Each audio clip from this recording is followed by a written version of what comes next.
نحمده ونصلي على رسوله الكريم أما بعد فأعوذ بالله من الشيطان الرجيم بسم الله الرحمن الرحيم قال الله تبارك وتعالى فيه شفاء للناس صدق الله العظيم۔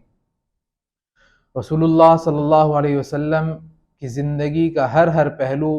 پوری امت کے لیے رہنمائی کا باعث ہے، اور آپ صلی اللہ علیہ وسلم نے زندگی کا کوئی شعبہ ایسا نہیں چھوڑا کہ جس میں امت کے لیے کسی معاملے کے اندر رہنمائی موجود نہ ہو۔ آپ صلی اللہ علیہ وسلم نے جہاں امت کی روحانی بیماریوں کا علاج بیان فرمایا، وہیں آپ صلی اللہ علیہ وسلم نے اپنی امت کو جسمانی بیماریوں کے علاج کے بارے میں بھی آگاہ فرمایا، اور کئی ایسی احادیث ہیں جس میں آپ صلی اللہ علیہ وسلم نے امت کو ایسے علاج تجاویز فرمائے۔ خصوصاً جیسے کہ میں نے آیت آپ حضرات کے سامنے پڑھی ہے،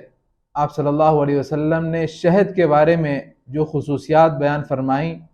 اور شہد کے بارے میں آپ صلی اللہ علیہ وسلم نے بیماریوں سے متعلق جو اپنے صحابہ کو، آنے والی امت کو جو علاج تجاویز فرمائے، وہ ایک بہترین مثال ہے۔ اللہ پاک نے قرآن کریم میں ارشاد فرمایا کہ فیہ شفاء للناس، اس شہد میں لوگوں کے لیے شفا ہے۔ چنانچہ ایک حدیث میں آتا ہے کہ آپ صلی اللہ علیہ وسلم کے پاس ایک صحابی حاضر ہوئے اور اپنے بھائی کے پیٹ کے درد کے بارے میں شکایت کی کہ میرے بھائی کے پیٹ میں درد ہے۔ آپ صلی اللہ علیہ وسلم نے ان سے ارشاد فرمایا کہ اسقہ عسلا، کہ اپنے بھائی کو شہد پلاؤ۔ دوسری مرتبہ وہ شخص گیا، اپنے بھائی کو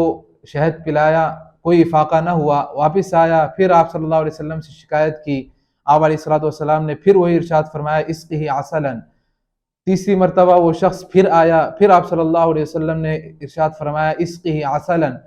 3 مرتبہ اسقہ عسلا یعنی شہد پلاؤ اپنے بھائی کو، یہ ارشاد فرمانے کے بعد چوتھی مرتبہ وہ شخص پھر آپ علیہ السلام کے دربار میں حاضر ہوا اور کہا کہ یا رسول اللہ، میرے بھائی کے پیٹ کا درد وہ جا نہیں رہا۔ آپ صلی اللہ علیہ وسلم نے ارشاد فرمایا کہ صدق اللہ وکذب بطن اخیک،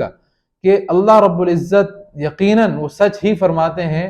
اور تمہارے بھائی کا پیٹ یہ جھوٹ بولتا ہے۔ یعنی اللہ پاک نے جو قرآن میں ارشاد فرما دیا کہ فی شفاء للناس، تو یہ اللہ پاک کا کلام حق ہے، سچ ہے، قیامت تک کے لیے اس کی سچائی میں کسی قسم کا کوئی شک، کسی شک کی کوئی گنجائش نہیں ہے۔ لہٰذا چوتھی مرتبہ پھر ارشاد فرمایا کہ جاؤ دوبارہ پلاؤ اپنے بھائی کو۔ تو جب چوتھی مرتبہ اس نے اپنے بھائی کو شہد پلایا، تو اس چوتھی مرتبہ شہد پلانے کے بعد اس کے بھائی کا پیٹ کا درد وہ جاتا رہا۔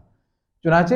اطباء فرماتے ہیں اور محدثین فرماتے ہیں کہ اس حدیث سے ایک بات یہ بھی سامنے آتی ہے کہ جہاں کہیں احادیث میں کسی چیز کو کوئی علاج کے طور پر تجویز فرمایا گیا ہے، تو وہ سامنے والے مریض کے اعتبار سے ہے کہ سامنے والے مریض کو اس تجویز کردہ دوائی یا تجویز کردہ خوراک کتنی مقدار میں، کس طریقے کی رعایت رکھتے ہوئے، اور کون سے اوقات کے اعتبار سے اس کو دوائی کھلائی جائے اور کب تک کھلائی جائے، یہ سامنے والے مریض کے اوپر ڈیپینڈ کرتا ہے کہ اس کو ہم نے کس طریقے سے یہ علاج تجویز کرنا ہے۔ تو آپ صلی اللہ علیہ وسلم نے اسی مریض کے حالات کو سامنے رکھتے ہوئے 4 مرتبہ میں اس کے لیے شہد کا علاج تجویز فرمایا، تب جا کر اس کو افاقہ ہوا۔ ایک اور حدیث میں آپ صلی اللہ علیہ وسلم کا ارشاد آتا ہے کہ آپ علیہ السلام نے ارشاد فرمایا کہ 2 چیزیں آپ صلی اللہ علیہ وسلم کو بہت زیادہ محبوب تھی، اور فرمایا کہ یہ 2 چیزوں کے ذریعے سے اپنی بیماریوں کا علاج کیا کرو، ایک العسل اور دوسرا والقرآن، شہد اور قرآن کے ذریعے سے اپنے بیماروں کا علاج کرو۔ اور خود بھی آپ صلی اللہ علیہ وسلم کے بارے میں آتا ہے کہ آپ علیہ السلام کو میٹھا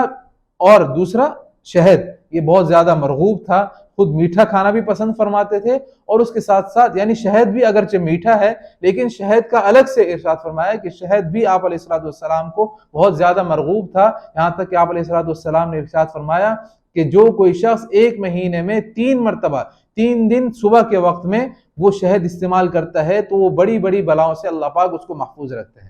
تو یہ شہد ایک ایسی چیز ہے، ایک ایسی غذا ہے کہ جو غذا بھی ہے اور اس کے ساتھ ساتھ یہ دوا بھی ہے، اور آج کل کی سائنس اس کو ایسے اپنی تحقیقات کے نتیجے میں اس کو تسلیم کرنے پر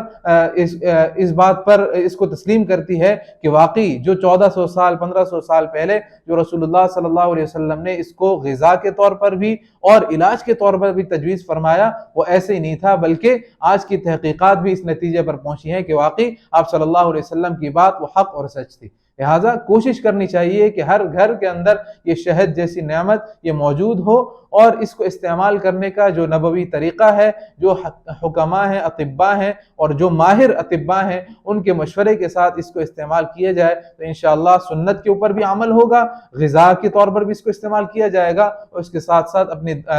جو بیماریاں ہیں ان کے اندر بطور علاج کے بھی اس کو استعمال کیا جا سکتا ہے۔ اللہ پاک مجھے بھی آپ کو بھی کہنے سننے سے زیادہ عمل کی توفیق نصیب فرمائے۔ وآخر دعوانا ان الحمد للہ رب العالمین۔